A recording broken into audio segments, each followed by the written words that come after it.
One of the things that I thought was refreshing to hear was that they didn't seem to represent a lot of the traditional trappings that we hear about, the negative sides of what maybe would describe today's millennial, lazy, entitled, and I've never really agreed with those misnomers anyway. They talked about real stuff, about what has shaped their opinions and what makes their lives a little more interesting or happy every day through a better, more positive experience.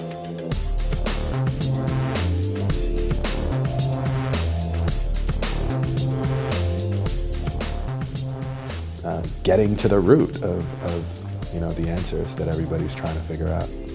The product mix in stores, what the shopping environment is like, what role does digital play in my grocery and retail habits? How am I engaging with this demographic? Is there a significant market opportunity there for brands? Yes. Nothing like going to the source. So our goal is to hear it from them directly.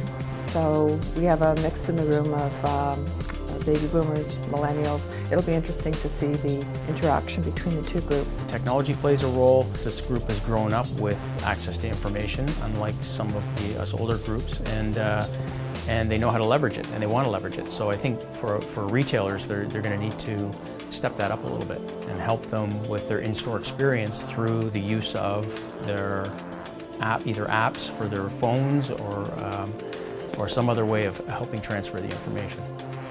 It's just ensuring that the information is there, that the product is honest and true, that you don't try to be something that you're not. I think millennials are very forgiving of honesty and openness because clearly convenience products, not so healthy products, fit into their life just as well as healthy products, and so it's a question of just being very transparent.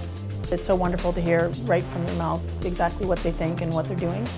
It's a great opportunity for us as millennials to talk about what happens in our real life and what actually does influence our decisions when we are going in store, because I feel like there's so many people or so many marketers in general just kind of pick things that they think we want, or they think that we're very price conscious, and that was something that the panelists said that they were shocked we weren't, but we are to an extent, but we're all about experience. We like going to places that have a nice ambiance, and we like going to places that will kind of heighten our experience when we're in store. It was interesting hearing from various different viewpoints of millennials. I think it wasn't anything surprising to me that there were a range of things we're all looking for.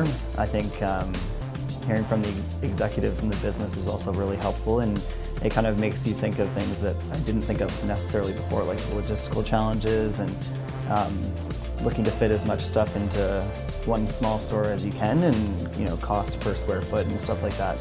That stuff's definitely interesting, and I think that we probably added some value in terms of talking more about social media and new media and sponsorships and events and those types of things, where I definitely engage with brands more often. So I think they probably gained some from that as well. Things have really changed for me over the last year and a half. It didn't matter as much before Charlotte came around.